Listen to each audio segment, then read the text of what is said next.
Maayong buntag sa tanan o sa tanang nagasunod o nagsalmot niining atong kasaulugan sa misa pinaagi niining live streaming. Ang atong mahal nga obispo niadtong Domingo kay nakahigayon ko og pagpaminaw kaniya no? Kay ang among schedule sa parokya Pariha Manggod ang among private mass alas 6 kada adlaw no.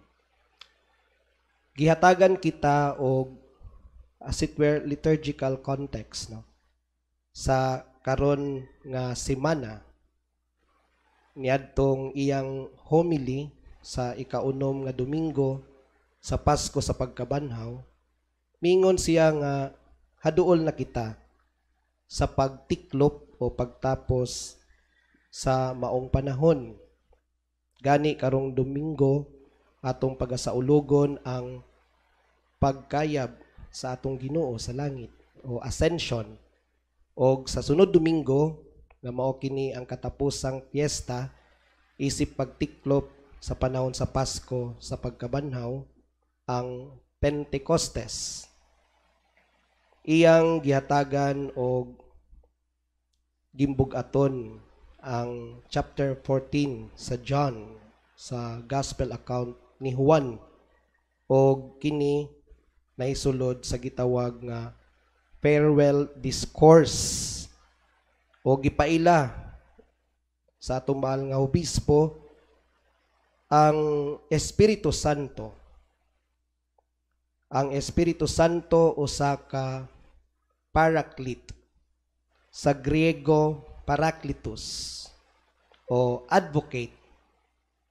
Kung sa lain pang pinulungan, defense attorney. Someone being called in aid to someone. O kaha sa atong pinulungan, manlalaban.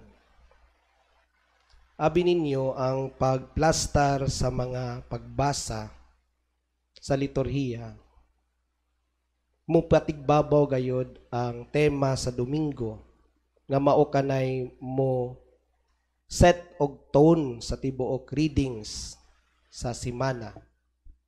Gawas kun kini ang kasaulugan, solemnidad o piyesta nga naay kaugalingon nilang pagbasa. Karon niya kita sa chapter 16 no. Today's proclamation centers on the work of the Holy Spirit.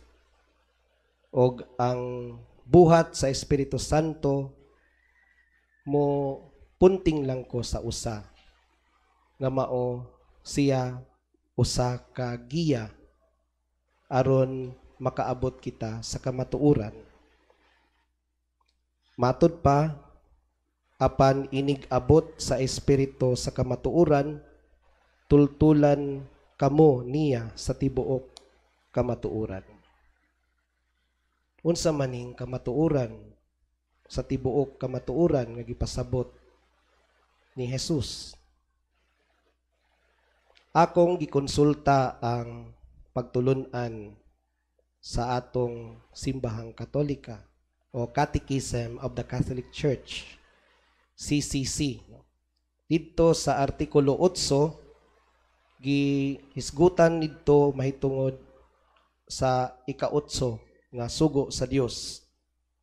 Og mao kini ang ika-8 sa aton nahibal-an, ayaw kamo pagbutang-butang sa inyong isikataw. Duha ka punto ang ako lamang gikuha dinhi aron hatagan ako gimbugaton kining maong kamatuoran. Sa unang punto, gitawag Living in the Faith. Sa numero 2465, CCC 2465, giingon nga ang karaang kasabutan nagpamatuod nga ang Dios mao ang tinubdan sa tanang kamatuoran diha sa iyang pulong o sa iyang balaod. Dili sa classroom no. batas sa classroom. Mupadayon ang maong pagtulunan sa numero 2466. Diha kang Hesukristo ang kinatibuk ang kamatuoran sa Dios gipadayag na sa iyang pagpakatao, sa iyang kinabuhi mismo, sa iyang mga pagwali, mga pagtudlo o pagpanudlo, o gani sa iyang mga buhat, o kini gihatagan gayod og dako nga pagtiklop pagtapos sa iyang pagpasakit, kamatayon sa krus o pagkabanhaw. We call it the Paschal Mystery. Ang ikaduha nga akong nakita sa atong pagtulunan sa simbahan, kining giingon to bear witness to the truth, ang pagkamasaksihon sa maong kamatuoran. Numero 24:72 nagkanayon, and I quote, the duty of Christians to take part in the life of the church impels them to act as witness of the gospel. Witness of the gospel. Saksi sa ebanghelyo nga walay lain si Hesukristo. This witness is a transmission of the faith in words and deeds. Midugang pug ko pagpangita o pagtulunan para mas mahatagan pagayod og bugat nga panudlo ang Vaticano II, diha sa Decree on the Church's Missionary Activity o Ad Gentes Divinitus. Tungod kay ang iyang unang linya niini nagkanayon man nga having been divinely sent to the nations. Giingon didto nga ang simbahan sa iyang pagkasiya usa ka magsasangyaw sa ebanghelyo, missionary, the very nature of the church. O sa atong pagkasayod, sunod tuig magsaulog na kita sa maong diwa sa misyon nato, Missio Ad Gentes, ang mupuli sa interreligious dialogue as a year. Number 11 niini sa Ad Gentes Divinitus nagkanayon, and I quote, all Christians, by the example of their lives and the witness of the word, wherever they have or they live, have an obligation to manifest the new man which they part or put on in baptism, and to reveal the power of the Holy Spirit, whom they were strengthened at confirmation. Dili ta makalimot ni ana. Gisulob na nato si Jesus ang iyang pagkatao o gilig-on kita sa gahom sa Espiritu Santo. Sa ato pa, dili gyud ta mo o mawala sa dalan kay kanunay anaa ang Dios nag-uban kanato sa gahom sa Espiritu Santo. Mga igsuot, in this trying time for all of us, maybe as Filipinos, as Catholics, and even as citizens of this world,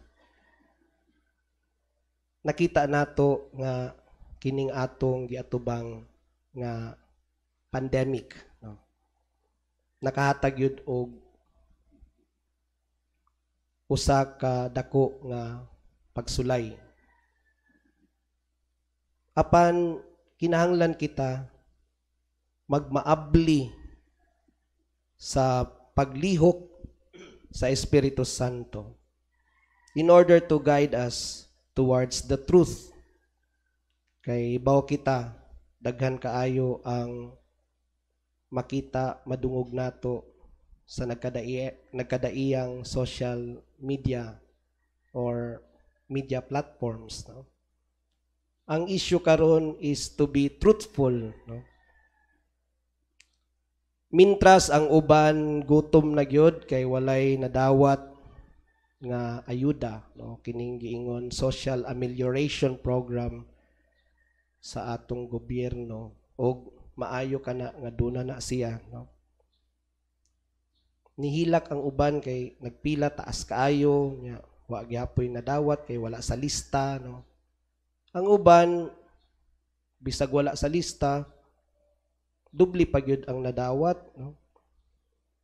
Mao nang nindot paminawon tong report nga dunay lumad, no? Siguro sa Luzon to, kung di ko masipyat usa siya ka aita, no?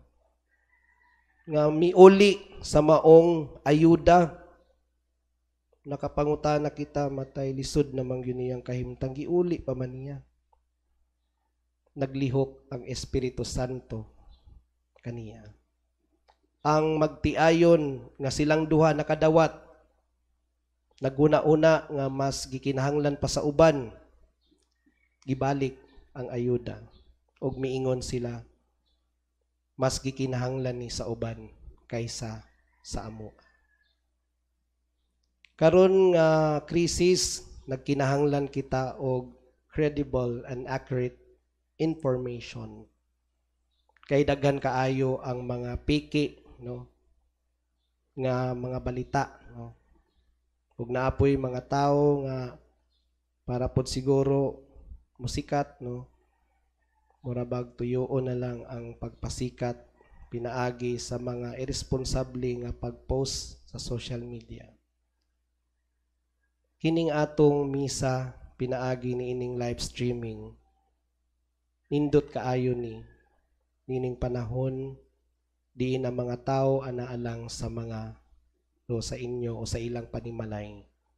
O sa kini ka paagi sa pagsaksi sa kamatuuran nga bisan daghan ang atong nadungog, nakita nga dili maayo, niining maong balita makita ug mabati nato nga naguban gihapon ang Dios sa atong mga ginapas-an karon.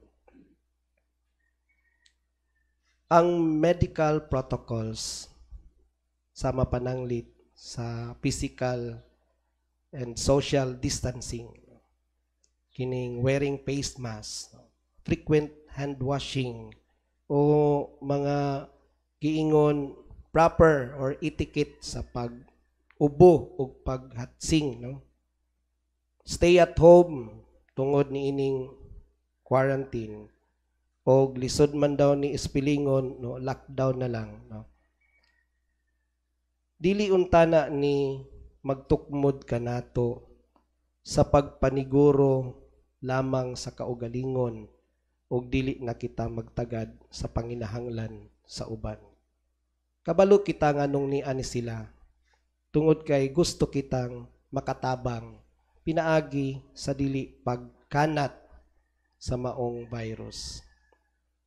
Hinumduman nato si Jesus nga miingon, for whoever wishes to save his life will lose it. But whoever loses his life for my sake will save it. Lucas 9, kapitulo 24, versikulo 24. Dili ta kalimot sa gitudlo sa simbahan nga corporal acts of mercy. Pagpakaon sa gigutom, dili pagkuha sa ilang pagkaon hinuon, no? Pagpainom sa mga giuhaw, paghatag sinina sa mga hubo, no? O bisita sa mga masakiton, mga preso, o paglubong sa minatay. Hinoon dili pa kaayo nato ni mahimo karon, pero kining pasabot sa corporal acts of mercy, labi na panahon sa mga pagsulay karon do na napoy bagyo, no? ug dako kaayo ang kadaot nga gihatag niini didto sa Visayas area. Kini usa ka pagbansay sa atong nadungog nga mga pagtulun-an ni Jesus. Matud pa sa karaan o sa unang mga Kristohanon, panahon sa persecution era, the first 500 years of the church. No?